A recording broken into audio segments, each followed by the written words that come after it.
Con motivo de la actividad docente dual impartida en la UMH, se informa de las condiciones de uso de la aplicación de videoconferencia que a continuación se va a utilizar. Primera, la sesión va a ser grabada con el objeto de facilitar al alumnado, con posterioridad, el contenido de la sesión docente. Segunda, se recomienda a las personas asistentes que desactiven e inhabiliten la cámara de su dispositivo si no desean ser visualizadas por el resto de las personas participantes. Tercera, queda prohibida la captación y o grabación de la sesión, así como su reproducción o difusión, en todo o en parte, sea cual sea el medio o dispositivo utilizado. Cualquier actuación indebida comportará una vulneración de la normativa vigente, pudiendo derivarse las pertinentes responsabilidades legales. Hoy vamos a empezar la quinta unidad didáctica del programa. Es la unidad que está destinada a que hablemos de la evaluación de riesgos. Como digo, hoy empezamos con evaluación de riesgos. Vamos a ir presentando todas y cada una de las etapas, algunas ya las hemos visto, del proceso de evaluación de riesgos en diversas sesiones. Hoy vamos a tener una idea general, global, de lo que es el proceso de evaluación de riesgos, y en las sesiones venideras iremos entrando ya más detalles en cada una de las etapas en las que se compone este proceso de evaluación de riesgos. Acabaremos la unidad didáctica dedicando un par o tres de sesiones a hacer problemas, casos prácticos de evaluación de riesgos, que están ya en la carpeta de material. Están sin resolver, no es para que intentéis resolverlo, lo resolveremos aquí en clase. Y cuando las hayamos visto en clase, os publicaré también las soluciones completas para que lo veáis. Pero como digo, hoy vamos a introducir el concepto de evaluación de riesgos. Vamos a empezar a hablar de qué es el proceso de evaluación de riesgos, que ahora os diré que se compone de 4 diferentes etapas: de la evaluación de la exposición, de la identificación de la peligrosidad, de la evaluación de los efectos adversos y la caracterización del riesgo. Son las 4 etapas que componen el proceso de evaluación de riesgos y que iremos comentando brevemente. Acabaremos la sesión hablando brevemente también de las consecuencias que se derivan del proceso de evaluación de riesgos. Es decir, la evaluación de riesgos la hace el profesional con conocimientos en toxicología. De ahí salen unas conclusiones donde otras personas tienen que tomar decisiones sobre la base de los resultados de esa evaluación. Y eso es lo que se conoce como gestión del riesgo. Pero no es un proceso estrictamente científico. Yo os lo voy a mencionar para que sepáis pues, qué es lo que se deriva de todo el proceso de evaluación, pero no entraremos más en eso. Vamos a empezar, como digo, presentando el concepto. La mejora de las técnicas analíticas de medida de sustancias químicas nos ha permitido tomar conciencia de que tanto el ser humano como el medio ambiente está expuesto a una multitud de sustancias a concentraciones realmente bajas o muy bajas, no suficientemente altas como para que desencadenen efectos adversos, al menos en una mayoría de la población.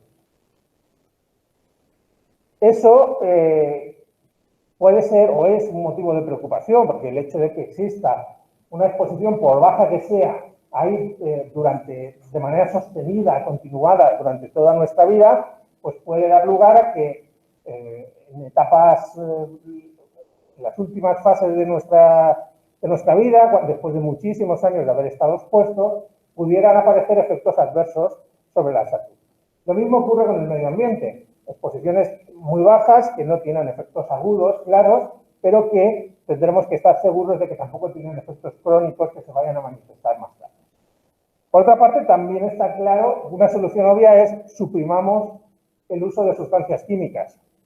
Yo creo que, bueno, es bastante obvio que las sustancias químicas aportan progreso y bienestar, desde las medicinas, tanto de uso humano como veterinario, productos de higiene personal, productos de limpieza, de desinfección, productos que permiten mejorar las cosechas y que haya alimentos en nuestra casa, en nuestra despensa, o conservantes que permitan que esos alimentos puedan estar más tiempo del que estarían sin su presencia. Es decir, no se trata de poner trabas o límites a ese progreso o a ese bienestar que nos genera la utilización de sustancias químicas.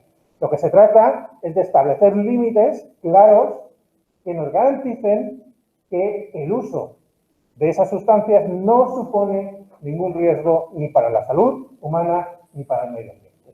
Y de eso es de lo que se ocupa la evaluación de riesgo. La evaluación del riesgo toxicológico es una herramienta para predecir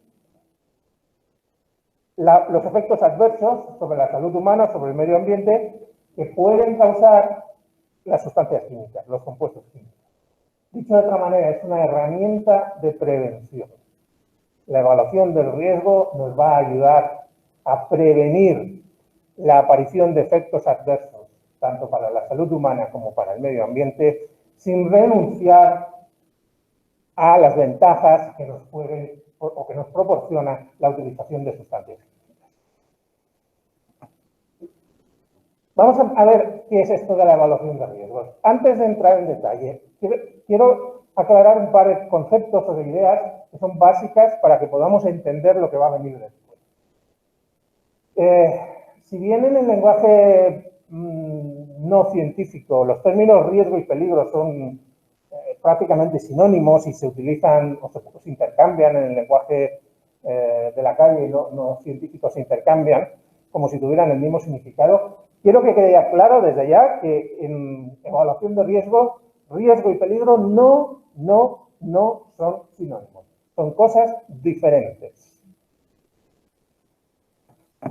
El peligro o la peligrosidad es el efecto adverso que una sustancia es capaz simplemente de inducir, tanto para la salud humana como para el medio ambiente, simplemente como consecuencia de tener la estructura química que tiene. Eso es el peligro o la peligrosidad. Mientras que el riesgo es la probabilidad o la frecuencia esperada de que se manifieste el peligro. Es decir, es la probabilidad de que aparezca un efecto adverso, de que se manifieste la peligrosidad la probabilidad derivada de la exposición a una sustancia. O bien, podemos hablar de probabilidad si hablamos de sustancias que tienen umbral de toxicidad. Si la sustancia no tiene umbral de toxicidad, no podemos hablar de probabilidad. Lo que hablaremos será de frecuencia esperada de aparición de ese efecto adverso. Por lo tanto, una cosa que ya podréis imaginar es que el riesgo va a depender de dos cosas, de dos factores. Va a depender, en primer lugar, de la peligrosidad en sí mismo, pero también de qué. Relación dosis y respuesta. ¿De qué?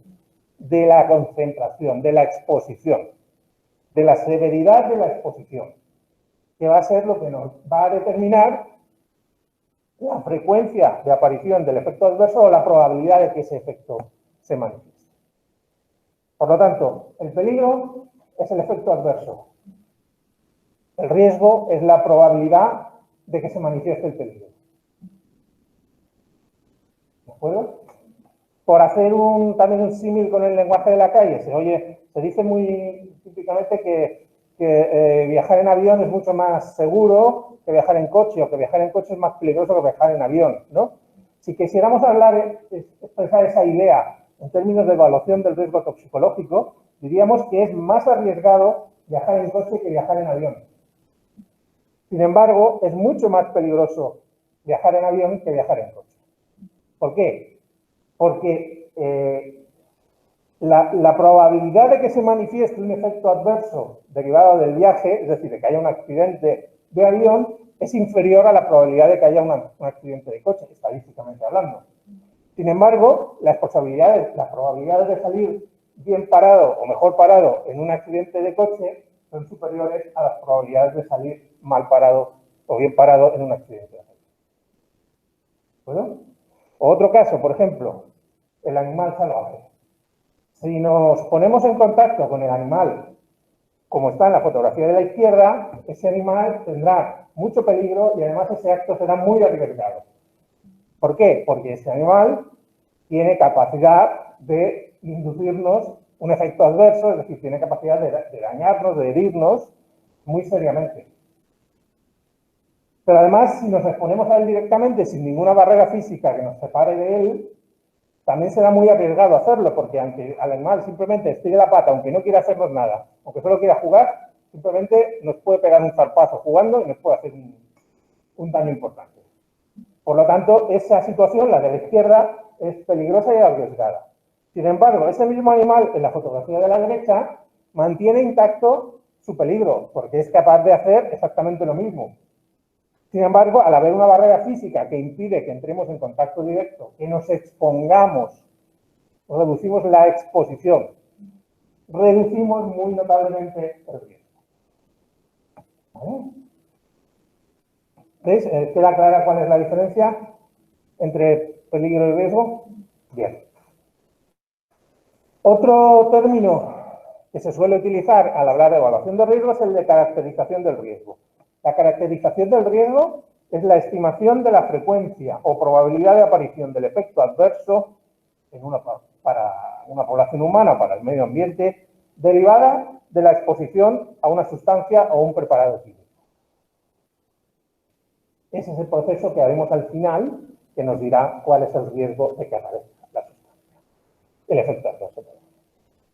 Si lo vemos todo globalmente, podemos ver que la evaluación de riesgos consta de 4 etapas. La primera, identificación de la peligrosidad, de los peligros. Es decir, primero tenemos que saber qué es lo que la sustancia es capaz de hacer. Luego, como también hemos dicho que el riesgo va a depender tanto del peligro como de la concentración, o de la exposición. Tendremos que evaluar la exposición, saber a qué concentración nos vamos a exponer. ¿Bueno? Una vez tengamos identificado el peligro, podemos hacer una relación dosis-respuesta, y eso es lo que se llama evaluar los efectos. Es decir, establecer una relación dosis-respuesta, ¿para qué?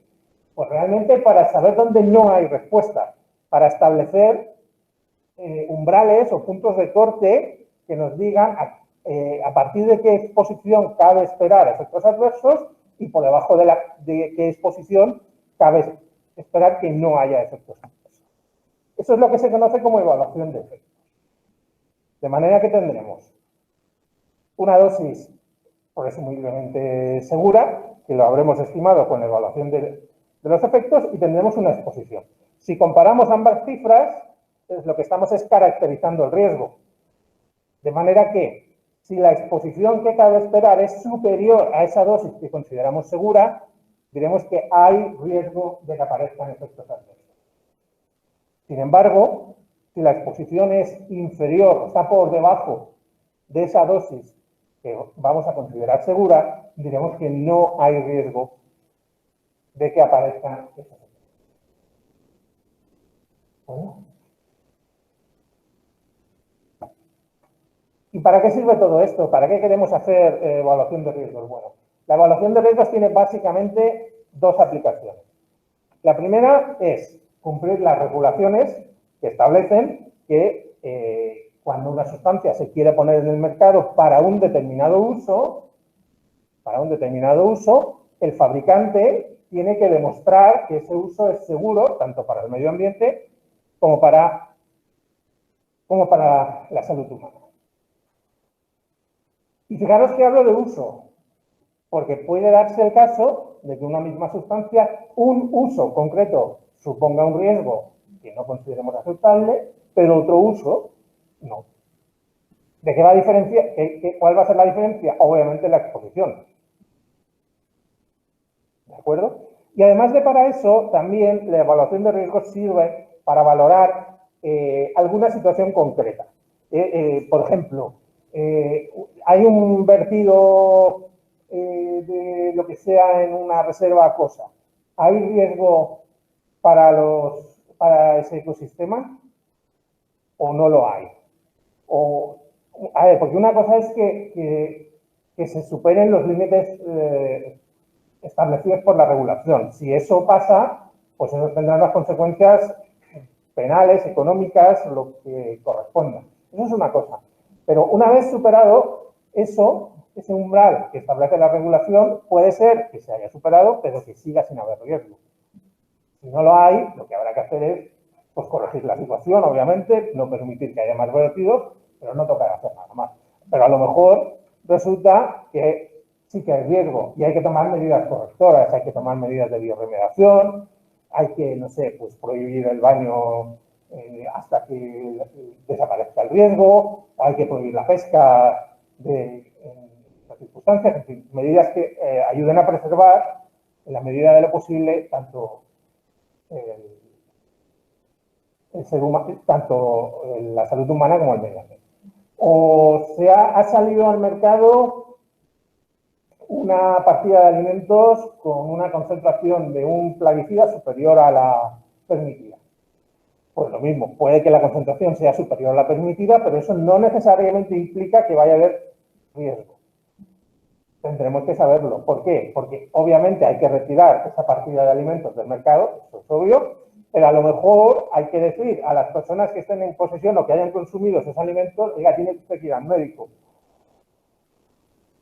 O no es necesario. O simplemente mire si está en su despensa y si está, simplemente tírelo y no lo consuma. ¿De acuerdo? Por lo tanto, esas son las dos posibilidades que nos dan la evaluación de riesgos. Por un lado, asegurarnos de que cuando una sustancia para un uso determinado sale al mercado, ese uso es seguro. Y por otro lado, cuando se produce alguna situación que genera alarma, que supera determinados límites legales, saber si eso realmente supone un riesgo o no para la salud del medio ambiente. ¿De acuerdo? Bueno, pues, como os digo, hoy vamos a presentar globalmente el proceso. Vamos a ver cada una de esas 4 etapas. Vamos a empezar por la evaluación de la exposición. Por evaluar la exposición entendemos calcular la dosis externa a la que un individuo o un compartimento ambiental está sujeto. ¿De acuerdo? Idealmente, la manera más fácil y útil de medir una exposición es ir al sitio donde se está produciendo la exposición, tomar muestras y medir. Eso se puede hacer, pues por ejemplo, como en el caso que os he dicho, desde el vertido en una reserva acuosa, se puede ir, coger muestras de agua y llevártelas al laboratorio, medir, o coger muestras de esa partida de alimentos que hemos mencionado y analizarlas. Claro, eso es para el segundo de los usos, pero ¿qué pasa si la aplicación de el proceso de evaluación es para poner una cosa nueva en el mercado? Si no está en el mercado no podemos tomar muestras ni medir. En ese caso habrá que recurrir a otra serie de procedimientos que no son el de la medida directa, que ya os explicaré en la próxima sesión, ¿no? Que incluirá, pues, desde utilizar las propiedades físico-químicas de la sustancia para predecir cómo se va a distribuir en el medio ambiente, hasta establecer medidas de control al final del proceso para asegurarnos que no se superan determinados límites, etc. O recurrir, como pone ahí también, a estimaciones y a modelos teóricos. Modelos teóricos basados, como digo, en las propiedades físico-químicas o en cómo se han comportado sustancias análogas con propiedades físico-químicas similares en situaciones comparables. Y esa exposición habrá que hacerla para el ser humano y para el medio ambiente. Para el ser humano mediremos la exposición en 3 diferentes situaciones. En su puesto de trabajo, que es lo que se llama la exposición laboral, la exposición que recibe el ser humano vía medio ambiente y la exposición de la sustancia a productos de consumo. Hablaremos más en detalle de todo eso en la siguiente sesión, donde presentaremos los procesos de evaluación de la exposición. Y en el medio ambiente tendremos que hacer, en el caso de que se trate de una evaluación de riesgos para poner una cosa nueva en el mercado, evaluaciones de la exposición en todos esos compartimentos.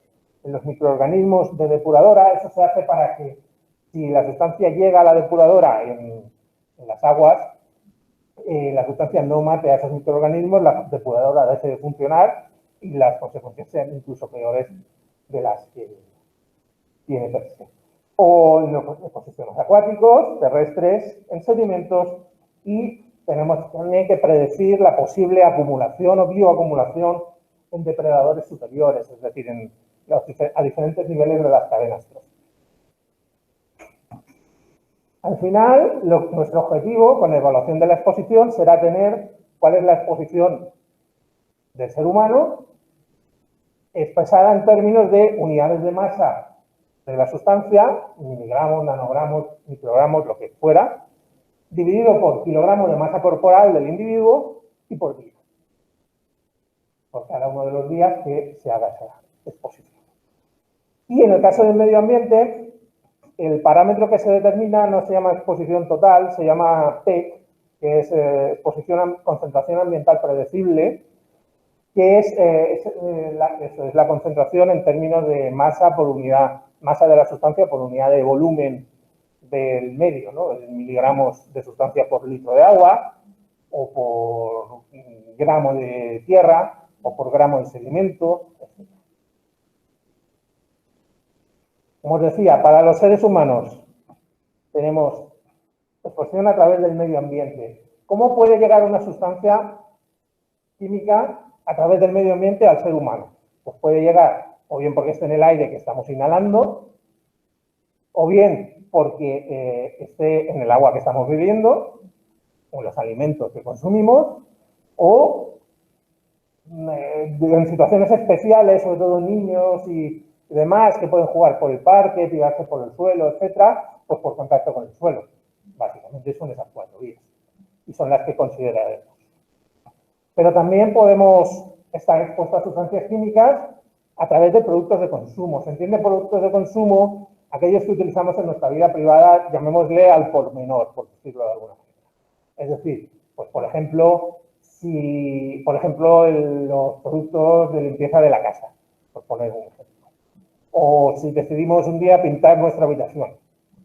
Podemos comprar 1 kilo de pintura o lo que necesitemos y pintar, pero pintamos ese día y no pintamos más a lo mejor hasta dentro de 10 años. Nosotros. Otra cosa será un pintor. Un pintor sí está expuesto durante 8 horas diarias, 5 días a la semana, en el mejor de los casos, a ese producto. Pero no es la misma exposición nosotros, que lo hacemos esporádicamente, que el profesional que lo hace todos los días de su vida laboral. Todo eso tendremos que valorarlo. Esa es la exposición que dice ahí que es laboral. ¿De acuerdo? ¿Cómo haremos esa exposición? Valoraremos qué uso le vamos a dar a la sustancia, qué aplicación tiene. Dependiendo de la aplicación que tenga, eso nos dará unas fuentes y unas vías de exposición relevantes.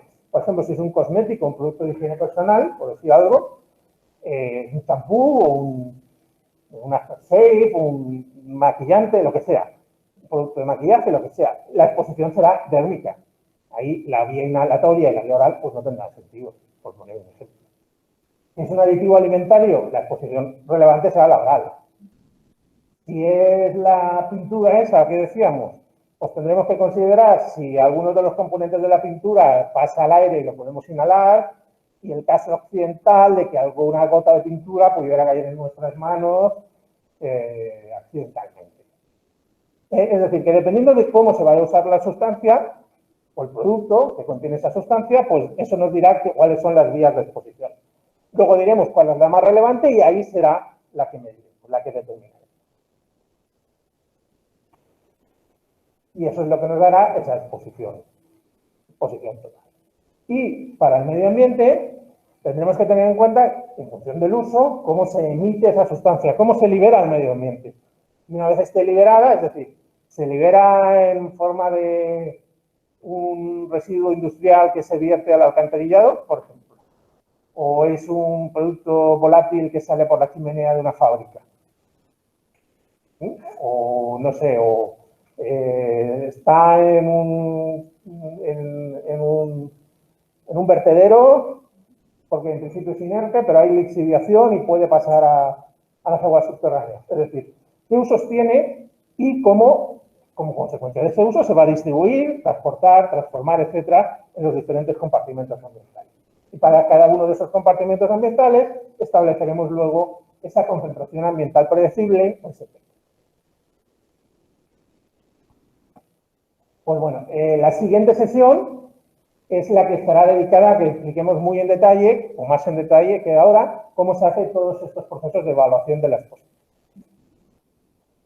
El segundo de los procesos es el de la identificación de la peligrosidad. Decíamos, ¿qué es identificar un peligro? Es determinar qué efecto adverso, qué efecto indeseable es capaz de hacer. De eso ya hemos hablado mucho. ¿Cómo se hace? A través de ensayos toxicológicos y ecotoxicológicos. Ensayos con animales para determinar la salud los efectos sobre la salud humana. Ensayos ecotoxicológicos para determinar los efectos sobre el medio ambiente. Tenemos esos ensayos de toxicidad. Ocasionalmente puede haber datos epidemiológicos derivados de la exposición a seres humanos. Normalmente esos datos suelen ser pocos, porque la exposición, si se ha dado, es como consecuencia de dos posibles situaciones. Una es un accidente y otra es una exposición inadvertida por alguna deficiencia en la gestión del producto. En ambos casos no son experimentos, obviamente, y la exposición es difícil de controlar. Pero bueno, si ese dato existe, se puede llegar a utilizar. Y luego los ensayos de ecotoxicidad que decimos. Lo que no vamos a hablar ya en esta unidad 5 es de más de ensayos de toxicidad, porque ya dedicamos la unidad didáctica 4 entera a hablar de eso. Pero de los ensayos de toxicidad también podemos evaluar, a través de esos ensayos, evaluar esos efectos adversos. Los efectos adversos. ¿Cómo? A través de la relación dosis-respuesta. La relación dosis-respuesta nos permite estimar la incidencia, la severidad o la gravedad del efecto adverso en función de la intensidad de la exposición. ¿Vale? Tendremos que tener en cuenta dos cosas, que normalmente en los ensayos ecotoxicológicos, en los ensayos toxicológicos con animales, normalmente se trata de acelerar el proceso todo lo que se pueda, y eso hace que las exposiciones sean más cortas que lo que suele ser la exposición crónica, digamos, durante toda la vida de un organismo, y que además también para ver eso precisamente se suben más las concentraciones, porque claro, la severidad del efecto también subirá si subimos la concentración y acortamos el tiempo, para así poder ver el efecto en menos tiempo. Eso nos inducirá una serie de incertidumbres que tendremos que corregir a través de factores de incertidumbre, factores de corrección de los que ahora hablaré. Cuando hablamos de evaluar los efectos, tendremos que considerar, en el caso de la salud humana, dos diferentes situaciones. Si el efecto tiene un umbral de toxicidad o si no lo tiene. Vamos a ver qué ocurre con los efectos con umbral de toxicidad. ¿Cuáles son los efectos con umbral de toxicidad? Todos. Todos excepto la genotoxicidad y la carcinogenicidad por mecanismos genotóxicos. Es decir, cuando el cáncer, recordaros que cuando hablamos de mecanismos de toxicidad, que había dos tipos de mecanismos. Aquellos que iban a través de daño con el DNA y aquellos que tenían un mecanismo diferente, los que decíamos carcinogenicidad genética o epigenética. Bueno, pues la carcinogenicidad genética y la genotoxicidad no tienen umbral de toxicidad. La carcinogenicidad epigenética y todo lo demás sí tiene umbral de toxicidad. Vamos a hablar, ¿qué pasa con estos que sí tienen umbral de toxicidad? Bueno, pues que tendremos una relación dosis-respuesta de la cual deberemos ser capaces de deducir dos factores, el NOAEL y el LOAEL, que ya hemos hablado. El NOAEL es la dosis más alta ensayada que no tiene un efecto adverso observable. El LOAEL, como hemos visto también, es la dosis más baja ensayada para la cual sí hay efecto adverso.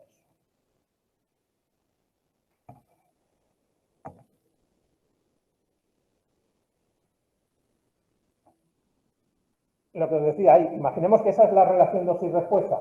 Fijaros que ahí los puntos rojos representan dosis ensayadas. La línea azul es un ajuste matemático que trata de representar el comportamiento de esa respuesta. Fijaros ahí, los puntos de la izquierda, el 1 y el 2, más a la izquierda, son dosis que tienen una respuesta de 0. Por lo tanto, no tienen efecto. El punto 3, este punto, es el primero que sí tiene efecto. Por lo tanto, aquí, ¿cuál es la dosis más alta que no tiene un efecto adverso observable? El segundo punto, este.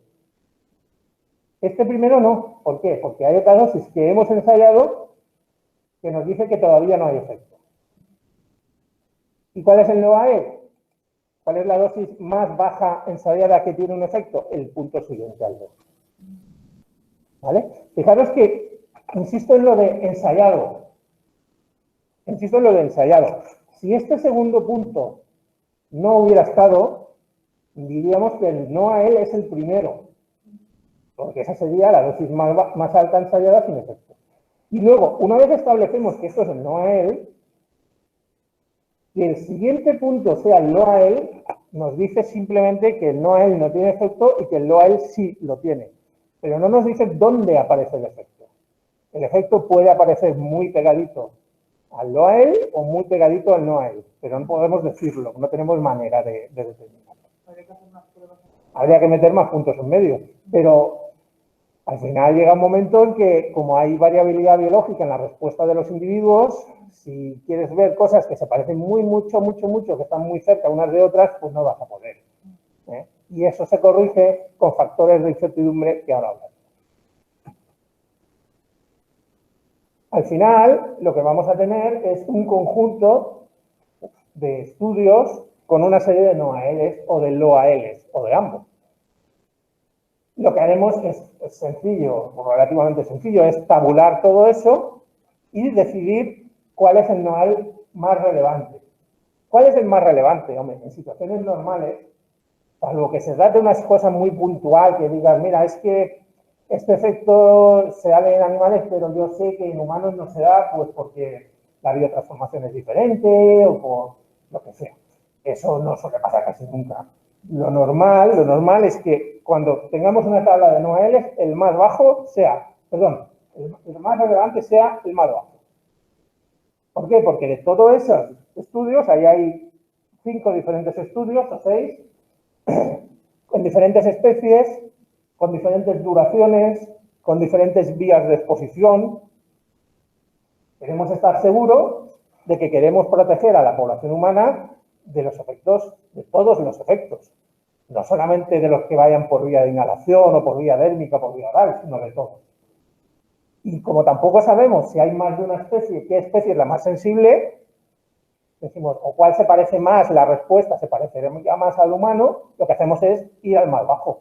¿Por qué? Sabemos que de toda esa tabla, sabemos que en las condiciones descritas en el estudio 1, 50 miligramos no tiene efecto, por kilo por día no tiene efecto. En las condiciones 2, 110, en la 3, 35, la 4, 10. Pero no sabemos si... sabemos que 10 en las condiciones del estudio 4 no tiene efecto, pero no sabemos dónde está el efecto. No sabemos si 35 va a tener efecto o no en las condiciones del estudio 4. Porque no podemos saberlo, es imposible. Lo único que sabemos es que 10 no tiene efecto. Es lo único que nos dice el NOAEL. Esa dosis no tiene efecto. No nos dice dónde empieza el efecto. ¿Vale? Por lo tanto, cogemos siempre el más bajo. Y luego, como decía, hay incertidumbres. ¿Hay incertidumbres de qué? ¿Que derivan de qué? Pues bueno, de que estamos ensayando con animales, casi siempre van a ser datos con animales. De que a lo mejor la duración del efecto no es la que corresponde, porque imaginaos que queremos valorar el efecto de un aditivo alimentario, por ejemplo, al cual vamos a estar expuestos durante toda nuestra vida, porque sea un alimento de uso muy común, ¿no? Por ejemplo, de cereales o de lo que sea, con un ensayo subcrónico, por ejemplo, en lugar de crónico. Bueno, eso es una deficiencia, porque nosotros queremos saber el efecto no durante una quinta parte de nuestra vida, sino durante toda nuestra vida. Pues eso lo tendremos que corregir con factores de incertidumbre. Esos factores de incertidumbre nos sirven para valorar todo eso. Y está muy establecido cómo se ponen esos factores. Lo primero de todo que hay que valorar es, ¿los datos proceden de animales? Casi siempre va a ser que sí. Casi siempre, salvo situaciones muy concretas en que existan datos en humanos. Si la respuesta a esa pregunta proceden de animales es sí, significa que de momento el primer factor de incertidumbre va a ser 10. ¿Vale?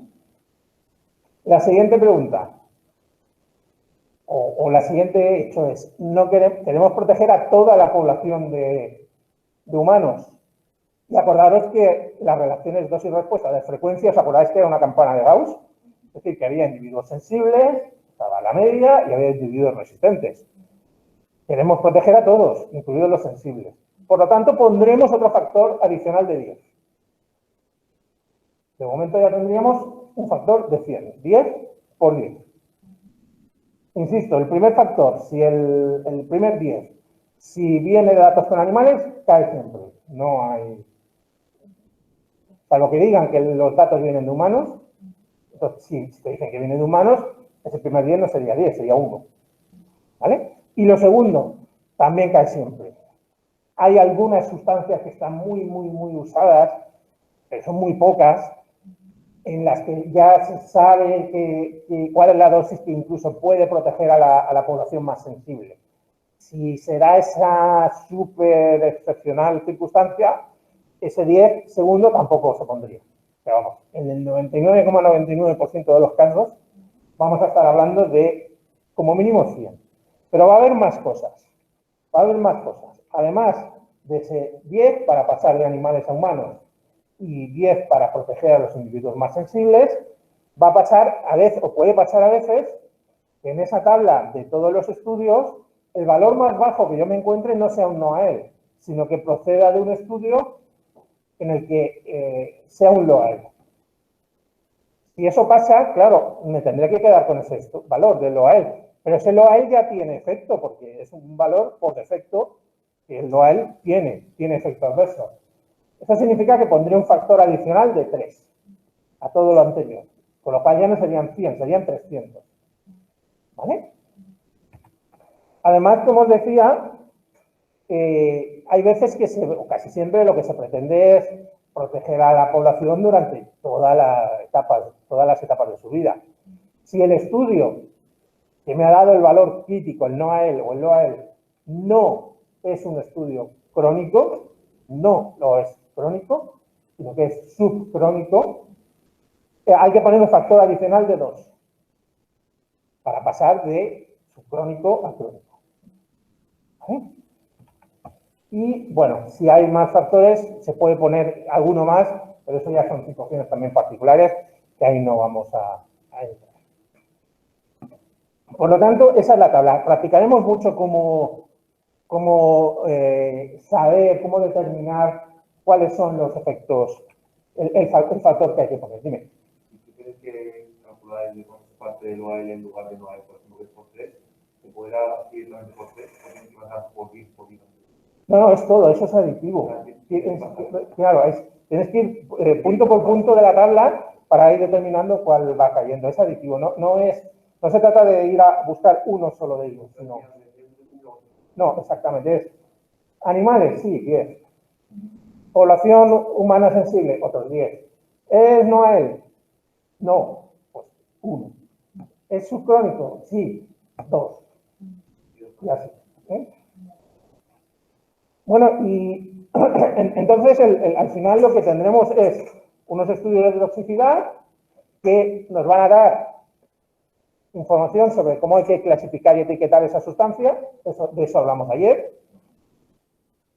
Nos van a permitir establecer una relación dosis-respuesta, establecer un NOAEL y de ahí deduciremos un factor, un valor que llamaremos dosis de referencia.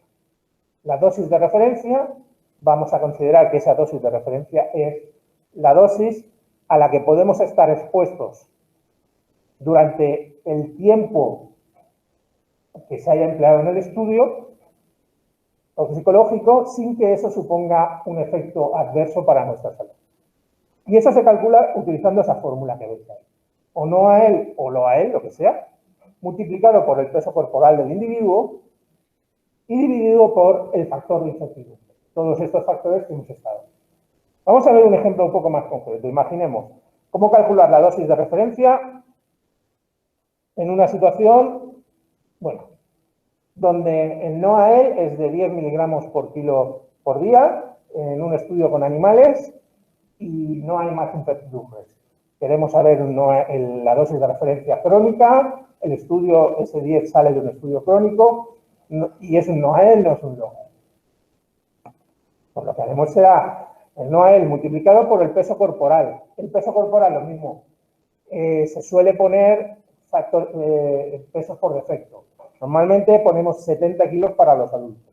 ¿Vale? Si yo peso más, yo peso menos, sí, pero ten en cuenta que estamos metiendo factores de como mínimo 100 para corregir todo.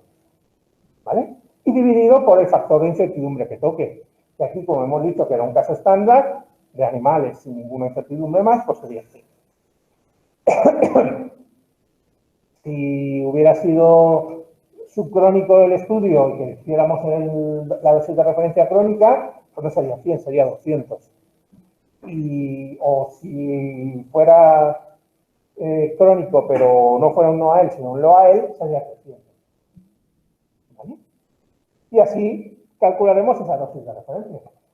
El término dosis de referencia es el parámetro que nos determina la concentración a la que podemos exponernos durante un tiempo, el tiempo de duración del estudio sobre el cual hayamos calculado esa dosis de referencia, sin que eso suponga una alteración sobre nuestra salud. Ese término, dependiendo muchas veces de dónde se esté haciendo el proceso, tiene nombres diferentes. Por ejemplo, si estamos hablando de toxicología alimentaria, se suele llamar ingesta diaria admisible. Pero el concepto básico es el mismo, es el de dosis de referencia.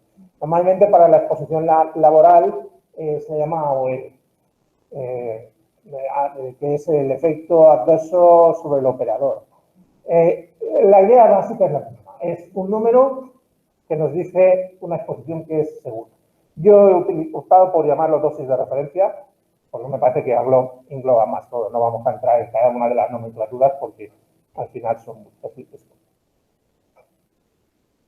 Bueno, esos son efectos con umbral de toxicidad, pero había efectos que se llaman sin, o que son sin umbral de toxicidad.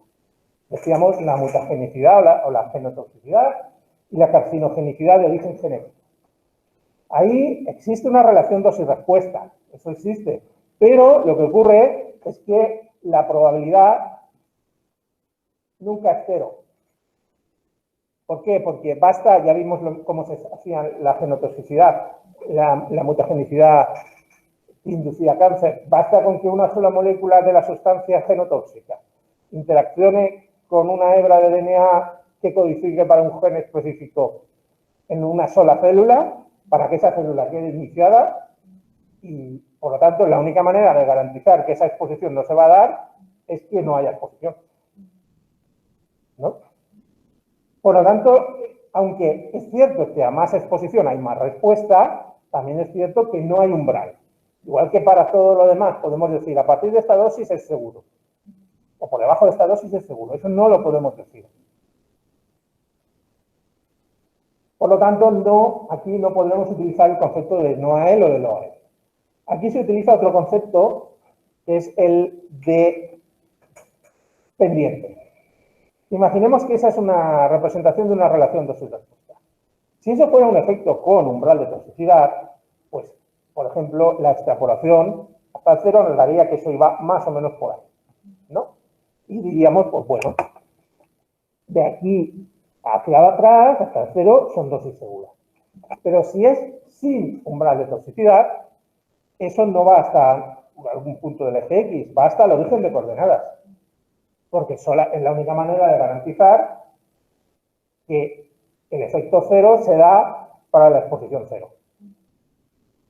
Bien, pues la pendiente de esta recta es lo que llamamos factor de pendiente y se expresa en términos de unidades de masa por kilo de masa corporal por día a la menos 1. Claro, si aquí estamos representando porcentaje de respuesta en función de la dosis, el porcentaje es adimensional, al fin y al cabo, ¿no? No tiene, por lo tanto, las unidades de esa pendiente tienen que ser inversas, ¿no? A la menos 1. ¿Vale? Veremos ejemplos de todo esto. ¿Y qué pasa con el medio ambiente? Bueno, en el medio ambiente es más fácil. Ahí siempre hay umbral de toxicidad. No hay efectos sin umbral de toxicidad. Y el procedimiento es muy similar. Lo único es que cambia un poquito la nomenclatura. En lugar de NOAEL, vamos a hablar de NOEC, que es exactamente el mismo concepto que NOAEL, pero trasladado al medio ambiente. Y en lugar de LOAEL, vamos a hablar de LOEC, que es el mismo concepto de LOAEL, pero trasladado al medio ambiente. ¿De acuerdo? Luego haremos exactamente lo mismo. Determinaremos NOEC o LOEC más relevante y pondremos factores de seguridad apropiados que nos garanticen cubrir las incertidumbres. ¿Estás bien, Rocío? Ah, perdona, es que me parecía que estabas... No, vale, vale. Me parecía que tengo trabajo. Por lo tanto, para el medio ambiente el proceso será similar. Tendremos estudios de ecotoxicidad que nos permitirán clasificar y etiquetar una sustancia. ¿De acuerdo? Nos permitirán establecer una relación de su respuesta, determinar un NOEC y determinar, con factores de seguridad apropiados, un parámetro que es el equivalente a la dosis de referencia, que, hablando de medio ambiente, se llama PN, que es la concentración más alta que predice que no va a haber efecto adverso.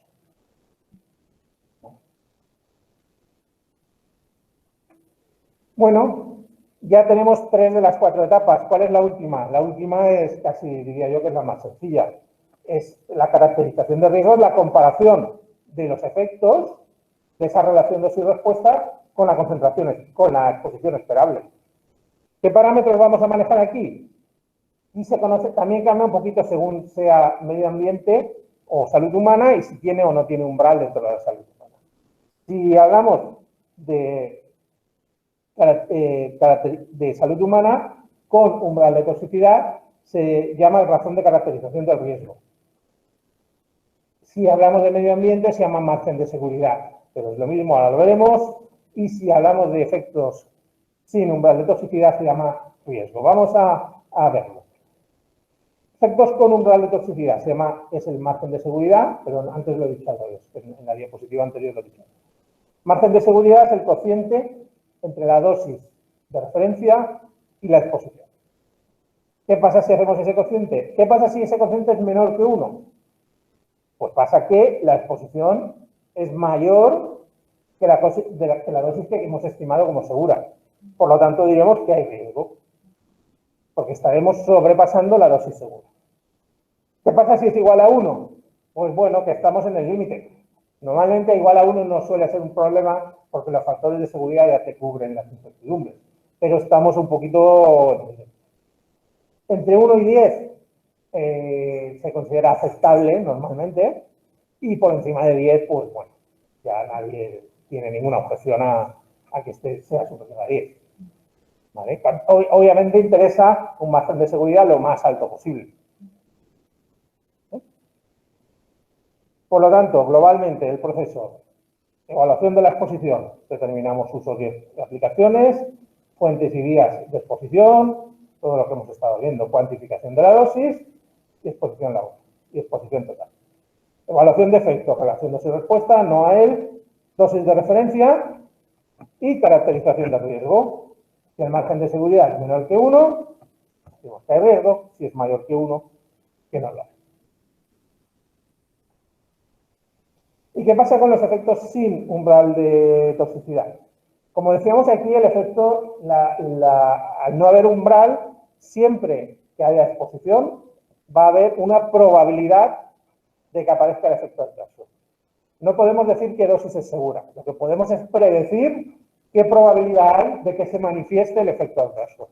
Y luego determinar cuál es el límite que queremos poner, si estamos dispuestos a aceptar, a jugar con ese riesgo, ¿no? ¿Cuál es la probabilidad? Y ese riesgo se calcula como el producto del factor dependiente por la dosis. La dosis, normalmente se habla siempre de efecto crónico durante toda la vida, es la ingesta media, promedio, durante 70 años, el factor dependiente, y como veis ahí, miligramos por kilo por día por las mismas unidades a la -1, se va a anular y nos va a dar frecuencia. ¿Cuál es el límite que se tiene que aceptar? Hombre, idealmente el riesgo tiene que ser lo más bajo posible. Hay unos umbrales que varían un poco pues, en función del uso, sobre todo del beneficio. Desde luego, por encima de 1 entre 1 millón es difícil que se vaya a considerar. Y en Estados Unidos son un poco más permisivos y utilizan 1 entre 100.000. Pero eso varía un poco por legislación y por demás. Y de cabo no se trata de decir si es o no aceptable, sino, en este caso, sino de cuál es el riesgo de que aparezca un efecto adverso. Y sobre los compartimentos ambientales es exactamente igual, y con el margen de seguridad lo único es que el parámetro se llama razón de caracterización del riesgo. Pero la idea es la misma. Lo único es que estamos dividiendo la dosis de referencia, que aquí la llamamos PNEC, por la exposición total, que aquí la llamamos. ¿Bueno? Al final, pues bueno, para el medio ambiente lo mismo. Vemos cómo se emite, cómo se distribuye y calculamos el P. Ensayos de ecotoxicidad, NOEC, derivamos el PNEC con los factores de seguridad y al final hacemos la razón de caracterización del riesgo. Si el PNEC es superior al P, esa razón de caracterización del riesgo será mayor que 1 y diremos que no hay riesgo. Si ocurre lo contrario, la RCR será menor que 1 y diremos que sí hay riesgo para ese compartimento ambiental en concreto de donde se hayan utilizado.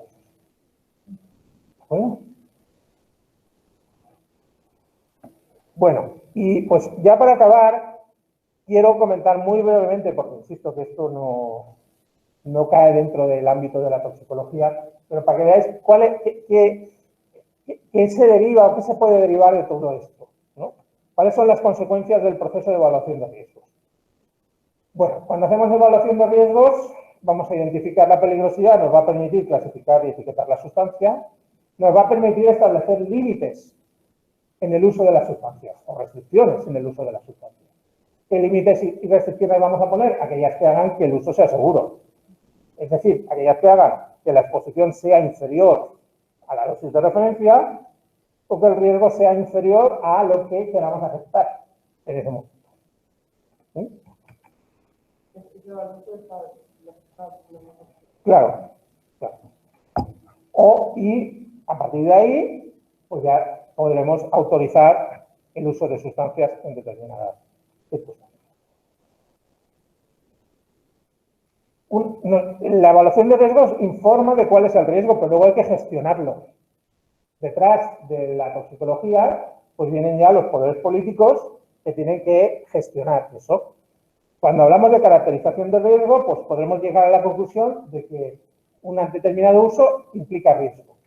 Si eso es así, lo normal sería no autorizar ese uso. O sea, perdón, si no hay riesgo, lo normal sería autorizar el uso. ¿Y qué ocurre si sí hay riesgo? Pues que hay que reducir el riesgo. La sustancia es la que es, el peligro es el que es, la relación de esa respuesta es la que es. ¿Cómo podemos reducir el riesgo? Reduciendo la exposición. No podemos hacer otra cosa. Si reduciendo la exposición se puede conseguir que no haya riesgo, pues será lo ideal. Pero a lo mejor esa reducción de la exposición implica que la utilidad que queríamos darle a esa sustancia ya no se cumple. Pero si no podemos autorizar ese uso, entra en juego, como digo, la gestión del riesgo. ¿Qué hacemos con eso? Pues ahí ya intervienen factores políticos, económicos, sociales, sanitarios. Tenemos aquí evaluación del riesgo, pero luego viene la gestión. Analizar el riesgo-beneficio, reducir el riesgo, establecer el riesgo.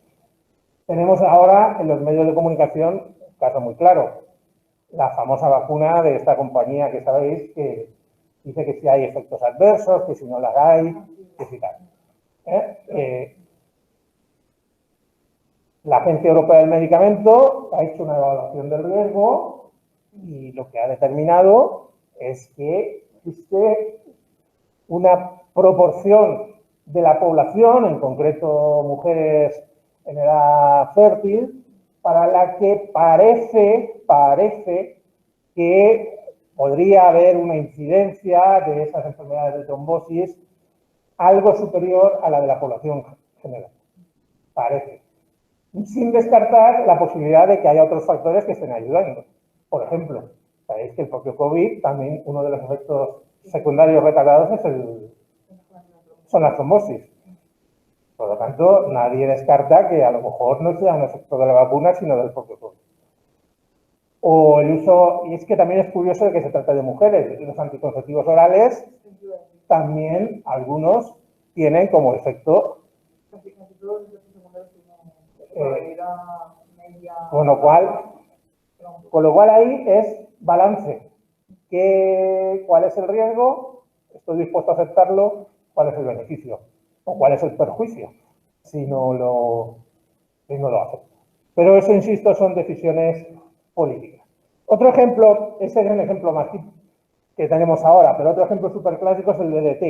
El DDT es un insecticida de la familia de los organoclorados. Cuando hablemos de organoclorados en la unidad C, ya os contaré que estas sustancias son ideales para ser utilizadas como insecticidas, porque son muy eficaces y son muy baratas, muy económicas de fabricar. Pero tienen inconvenientes. El inconveniente es que no se biodegradan, no se biotransforman y se bioacumulan. Pues el DDT, entre los años 40 y 50, causó la erradicación de enfermedades que se transmiten a través de insectos en países tropicales, como por ejemplo el dengue y la malaria. Sin embargo, empezó a detectarse por aquella época problemas en la reproducción de las aves. Eso llevó en los 70, tras evaluación del riesgo, a prohibir el uso de esta sustancia. Consecuencia, reaparecen estas enfermedades. Gestión del riesgo que han hecho las autoridades. Bueno, vamos a permitir un uso controlado. Normalmente se utiliza siempre en invernaderos y en indoor, o sea, bajo techo, para tratar de que se libere al medio ambiente la menor cantidad posible. Pero insisto, la evaluación del riesgo lo que nos lleva es a determinar la frecuencia esperable de aparición de efectos o la probabilidad de que estos efectos se manifiesten. A partir de ahí es la sociedad, la política, la economía, la sanidad la que determina, la que gestiona esa información.